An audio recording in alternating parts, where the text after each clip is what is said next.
So we did it, Amy. We did. We tasted 13 different chain pizzas, so you don't have to. And we're ready to give you our rankings now. All right, let's get to number 13 at the bottom there in the red box. It's Papa John's. It's Papa John's, and while they're conveniently located throughout the state, in fact, I can walk to one from my house, exactly, a block away. Not my favorite pizza. There was really no flavor there whatsoever. Yeah, it's never been one of my favorites, but I'll give them credit for it. You can always find a good deal, right? And get some cheap pizza. I can find you a better deal in this stack. I'll tell you that right now. Okay. Plus, that Papa John's tastes like oppression. So. Ooh, ouch. All right, number 12. This is Domino's. Definitely not a fan of the new redo of Domino's pizza. The flavor was just not there. It was every part of it was off. The sauce was off. The cheese was off. The dough was off. Again, conveniently located. Delivery's easy, but well, I haven't had Domino's in a long time. I do like that it was chewier than I remember, and that was a positive for me. Okay. But not much more than that. Let's move on. Number 11. This is the take and bake from Papa Murphy's. And one of the things we did like about Papa Murphy's is that you can go pick it up, and it's an unbaked pizza or a par-baked pizza. You bring it home and you finish it at your house when you're ready, and that is super convenient if you're a working mom or you have a family, kids, anything like that. Now, we will say we could have been biased due to baker error, because sometimes dads have to buy the pizzas and bake them too. Didn't know how to use the oven. I learned how to use my oven for the first time, which is really disturbing. But you know, it might have been better if it had been baked different. But it was pretty cardboardy and pretty dry. That was what I noticed. Very dry. We need a little more sauce on that Papa Murphy. Little more sauce would be good. Yeah. All right, number 10. Fazoli's.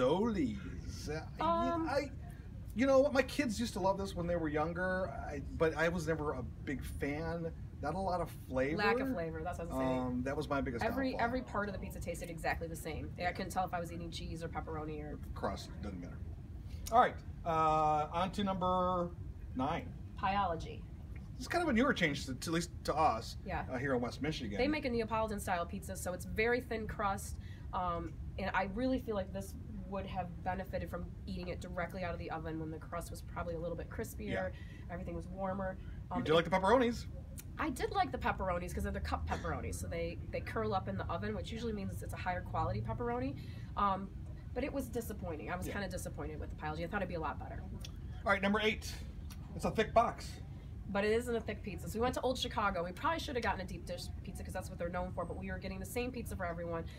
So it was a good-looking pizza. It was good-looking pizza, yeah. It's one of those ones, it's a good-looking pizza, and then you get to the inside, and you're like, yeah, no substance. It was very greasy, soggy, but the sauce, I will say, was one of the best sauces because there was enough of it, and it was a really good marinara. So if it wasn't so soggy, I think it would have been a decent pizza. Good point. It was a little too soggy for me, so the sauce was good, but too soggy. All right, number 7, are we at? Don't Pizza the Hut, baby. It's Pizza Hut, or Pizza Slut, as I call them.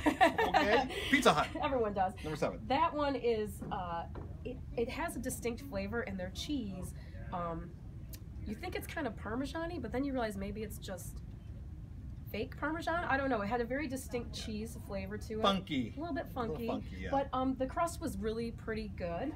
It had nice caramelization on the outside. As you can see, it's a middle-of-the-road pizza. Okay, Hungry Howie's. That's a Michigan favorite for sure. I grew up eating it in Detroit, and the flavored crusts, I have to say, are pretty delicious. They are delicious. We had a plain one today. They do have a new everything crust. That's the one I would recommend. They literally put everything on the crust, so you kind of can't go wrong. But you know, it's usually pretty cheap. It has a distinct, I call it the Hungry Howie flavor. Everything there tastes the Everything's same. just It's the like same, all their bread is made the same, all the dough is made the same. It's not necessarily a bad thing, but again, another middle-of-the-road pizza. All right, so Mancino's next on our list, and this kind of surprised us because we don't eat a lot of Mancino's. No, we don't, and that was a good-looking pie. It was great, yeah. And it was pretty solid. Another Michigan-based chain. That was a pretty good pizza. I think we both felt that had we had this right out of the oven, right at the restaurant, or brought it home right away, it would have been great. Yeah. Probably the best one. Yeah, I think so too. All right, Jets.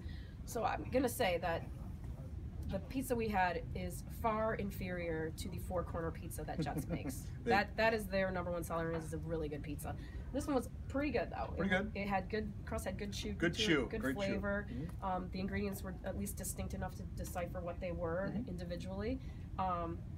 Again, not a four-corner pizza, but it's pretty dang good. All right, let's get to the top 3. Number 3. You said you wanted a better deal. Yeah. That is the best damn deal in the state. Yeah, right there. Yeah, there's no doubt about it. The Little Caesars pizza, what you get for your money, is definitely worth it. The flavors are pretty spot on.